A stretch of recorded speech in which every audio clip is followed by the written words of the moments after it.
everyone, it's Danrie from Craft of Giving, and in today's video I'd love to share how to make this super cute little polymer clay teddy bear.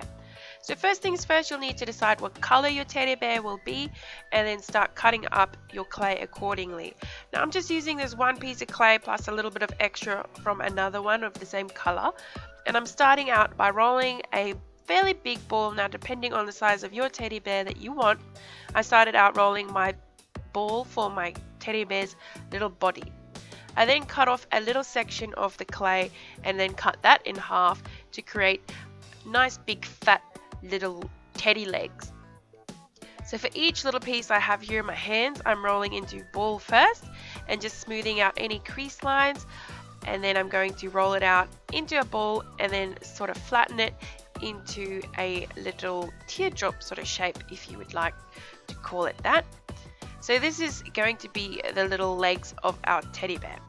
Now I created it to be a little bit narrower on one side to create like a cone, almost two if you want to call it a cone rather than a teardrop, and sort of smoothing out the edges there, but making sure that the paws of my teddy bear are nice and fat and round.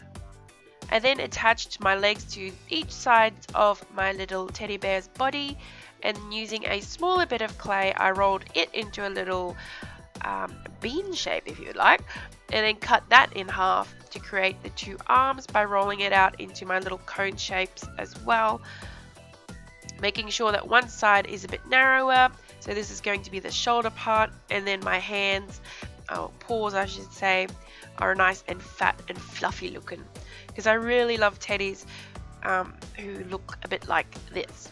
I attached my arms to both sides of my body as well, resting it on top of my little legs.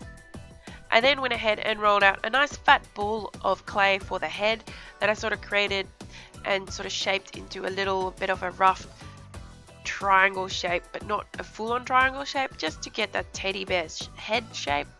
And then using two little balls of clay, I created the ears by just flattening them into little discs in between my fingers until they're about the same size, and then place it onto the sides of the head where I created a rough triangle shape. Then to create even more detail, I created this sort of color by rolling a little bit of white in with this brown color just to lighten it up a bit, and it came out like this maroon color. I really like it actually. I then created or formed that into a rough triangle shape too, to create the little mouth area of the teddy. And then of course, to add a bit of detail, you need a little nose for your teddy bear. So I just used a little ball of black clay that I'm just roughly shaping into a triangle in between my forefinger or my pointy finger and my thumb and my other pointy finger, and create a little triangle like that.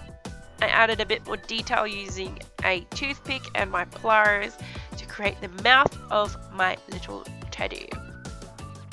I then went ahead and added these little indents on the nose face area, just so that it created a bit more interest, that you can decorate your teddy any way you like. You can add little paw prints if you want in a different color on the actual paws of your teddy, but I really love this sort of indented toe look of a teddy bear. I think it's super cute. And then went ahead and added a tiny little ball for his little fluffy tail, because all teddies need a tail. I then went ahead and used these little black jewelry beads as my eyes, but making sure that the little beads hole shows so that it acts like a little pupil almost. And I thought it added such a cute little look to this teddy's eyes, as it just created a lot more personality, I feel. But you can use anything for the eyes that you would like. I created some indents with my balling tool just to create a bit more detail for my teddy, and then of course I added a little pop of color as well by adding this little polymer clay love heart that I just roughly shaped with my fingers. Go ahead and bake your teddy according to your polymer clay's instructions and allow it to cool. You can glaze it if you would like to have it nice and shiny, or just to seal it, that's fine too. I think this is such a fun little present to make for someone special, especially if you have a little love heart on it, because it's made with love. And if you like this video, please give it a big like, comment down below, and subscribe to my channel. I upload every Monday and Thursday, even though this video is uploading on Friday. I don't know if you can hear, but I've been a bit ill, so I apologize if my voice sounds horrible, and that's why my video is late. But next week we're back to normal Monday and Thursday schedule. I thank you so much for watching. You can check out my other videos by clicking on the annotation on your screen or in the links down below. Remember to be crafty with your giving, and I'll catch you next time. Bye!